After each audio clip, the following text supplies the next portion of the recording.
This week we jump out of order of the chapters in the book and we go to chapter 21 on political economy and public choice. And so let me first explain why we're just kind of jumping out of order here. Last week we covered the two chapters on what we might call monetary and fiscal institutions. So we talked about in one, the Federal Reserve System and how it operates. And in the other one, we talked about the sort of federal budget and all the details of taxes and expenditures.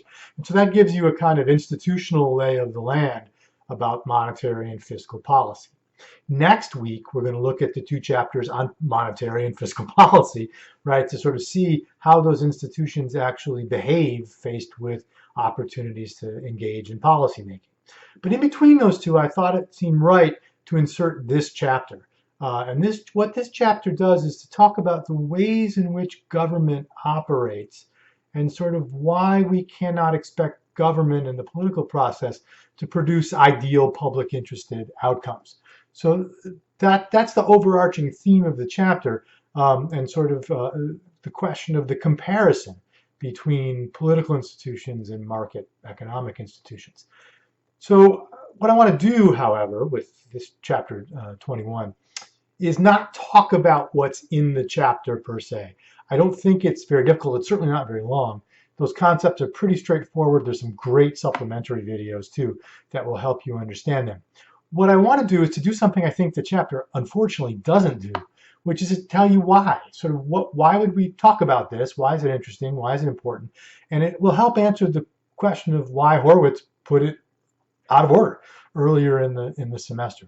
So what this will really be for the next 10, 15 minutes is a kind of history of economics, a history of the ways in which economists have thought about some of these issues and how this ideas in this chapter fit into it, and why this notion in particular of what we call government failure, the idea that government can't always do the things we might like it to do, became so important.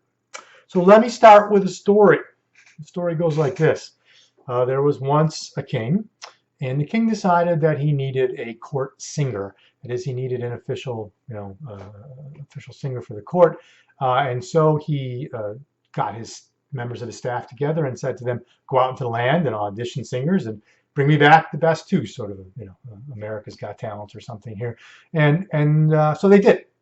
And his staff went out and they scoured the land and they found they thought were the two best singers, and they brought them to the king, and the king said, "Bring him to the throne room." And they came to the throne room, and he told the first one to sing. And the first one sang, and when the first one was done singing, the king said, "Well, that's it. That's the worst singing I've ever heard," and instantaneously awarded the job of king singer to the second singer. Now, what's the problem here? Right now, if this were a real classroom, hands would be shooting up all over the place, I would hope. And if you're thinking to yourself, "Yeah, I would raise my hand," hopefully what you would have said was, "Well, wait a second. You haven't heard the second one. The second one could be worse than the first," right? No matter how bad the first might be, no matter how unhappy we are, how untalented we think that first singer is, you can't really say the second one is better until you've heard the second one sing. Because the second one could always be worse. And if the second one is worse, right, your king singer may well be the first one who you thought was so terrible. Again, we'll assume that there's no option of conducting another talent search. And this little story is a nice parable for how economists have thought about some important issues. For a long time in economics, the focus was on finding ways in which markets failed to live up to a standard of perfection. Now, again, if you've taken 201 or maybe even 116, certainly if you've taken 201, right, you know the models that we use in microeconomics are ones that sort of describe what it means for markets to work perfectly. And even in our own discussion earlier on the semester, we talked about market clearing and market equilibrium. We talked about maximizing the gains from exchange, right, and all that kind of stuff. But there are certainly plenty of real-world examples where markets don't work perfectly, where markets fail, where for whatever reason people don't account for the full cost of their action, like pollution, or other kinds of ways in which markets, say monopolies, don't live up to the standard of that perfection.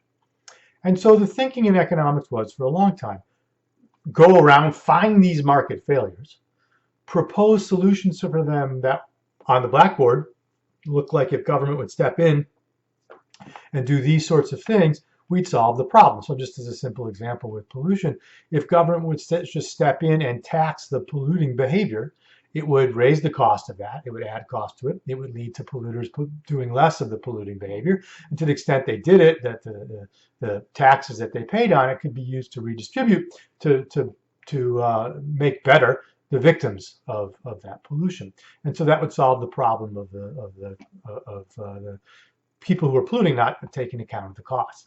And so notice what's happening here, right? We diagnose on the blackboard this market failure where markets are less than perfect. And we turn around and say, all right, government, you step in and here's our directions for you to solve the problem. Do all of these things and the problem will be solved. Well, what's the problem with that?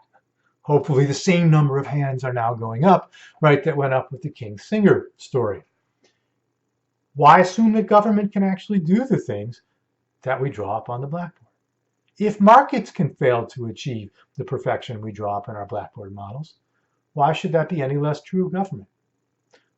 Why assume that government can just do what our models say and find the appropriate tax and tax the appropriate people and then redistribute to the appropriate people and so on? Why believe that? Right? We didn't believe it about markets. We had evidence in markets that it didn't happen. Should we just assume that government will do it? And if so, aren't we just like the king awarding it to the second singer without having the second singer sing? So what other economists started to do is to ask those questions and say what we need here is a comparative political economy or comparative analysis of comparative institutions. We can't just assume government's better than markets or that if market fails, government will automatically be better, we'll correct it. We need to think more about how government works, and we need an actual argument that says government isn't subject to similar sorts of failure. And in fact, what happened was that a number of economists involved in what's now called the public choice school of economics, and I think that the most important sort of name for you to know here is James Buchanan, who won the Nobel Prize in 1986, but also Gordon Tullock is often his writing partner. And others who were important in developing this theory. And one of the places they started was by saying, look, part of the problem with the market failure government solves story is that it assumes that when people get into politics and get into government, they'll behave differently than they did in the market. The marketplace story is all about self-interest, right? These polluters say, hey, look, I don't have to pay the cost of pollution. I'm just going to go ahead and dump all this stuff around, right? And so it's self-interest in the market story that leads to market failure. But suddenly when people become involved in politics, we don't talk about self-interest anymore. Those folks are simply out seeking the public interest as we drew it up on the blackboard. And we never talk about or ask the question, well, what's in the self-interest of political actors? So this idea that we should treat political actors the same way that we treat market actors. Whatever degree of self-interest we assume about one, we should assume about the other, has a name. And the name for that is what we call behavioral symmetry. Right? We want to make symmetric assumptions, similar, parallel assumptions about the behavior of market actors and political actors. We don't want to assume they behave one way in one context and another way in a different context. And so what people like Buchanan and Tullock and others did is to say, well, how does the world look different if we ask the following kind of question? What happens in the political world if political actors, not just politicians, but bureaucrats, others, are broadly self-interested and see themselves as engaging in exchange to improve their well-being? Does that sound familiar? It should. It's the same story we tell about markets. Right, in markets we say, people, what happens in markets when people are largely self-interested and engage in exchange under the rules of the game, the institutions of the market, to try to improve their well-being? Well, one of the answers we know is that generally what happens is they are able to improve their well-being and they improve the well-being of other people unintentionally in the process, right? That's the great part about markets and all the stories we told in those chapters about market clearing and market equilibrium and adjustment and so on, is that markets generate these positive results for people, right, without any sort of plan or standing over it. Think of the pencil story, right? If the rules, if the institutions are right, self-interested behavior generates good outcomes in markets. Is that true in politics? And that's exactly the kinds of questions that get asked, which are something like the following. are the incentives and the information available to political actors, right? And available to political actors who exchange under the specific institutions and rules of politics. Does that information and incentives lead them to generate positive outcomes for society? Or does their self-interest lead them to generate benefits for them as political actors, or benefits for small groups of economic actors rather than society at large?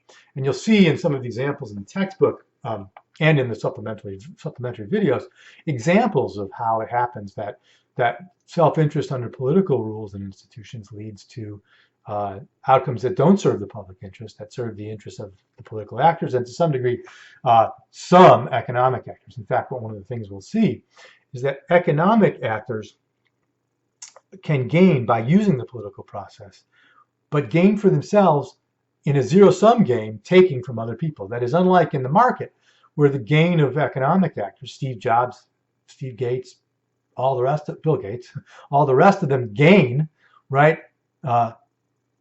by serving us. We benefit, they benefit, right? It's mutually beneficial. It's positive sum.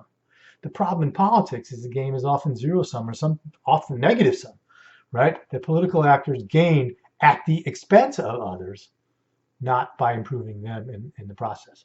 So I'm not going to say much more than that, other than to note that this approach, this public choice theory and the political economy of comparative institutions, is now the way we do business, or at least many of us do business in economics. And we can't just assume anymore that the imperfection of markets is an ipso facto automatic case for justifying government intervention. Markets are imperfect. They don't achieve those perfect outcomes all the time we draw on the blackboard. But the question is, one, in general, do markets do better than politics? I think the answer to that is yes, and we've offered some reasons why. But two, in particular cases, we have to engage in comparative institutional analysis. That is, in this particular case, what's happening in markets? What correction mechanisms are there? What's happening in politics? What correction mechanisms are there, right? And that's the question. The question is not whether markets or politics are perfect. It's not whether the archer hits the bullseye every single time. The question is, which of those two systems has better incentives and better information to provide the feedback to actors to help them correct their behavior to get more accurate? So the archer misses the bullseye all the time. The question is, under what circumstances will missing the bullseye provide the archer with information about how to aim better next time, right? That's the question. And that's the comparative institutions questions we face when we look at markets and government, when we compare the imperfections of markets and the imperfections of governments and see which works. What we can't do, though, is assume that because markets are imperfect, governments will automatically and always do better. That's what the public choice revolution said we can't do. Like the King's Singer, right? We can't just assume the second singer's better, might be worse. That's the key, I think, lesson to take away from this chapter. And now as we look at the chapter in the PowerPoint, you can see some of the particular applications that are there.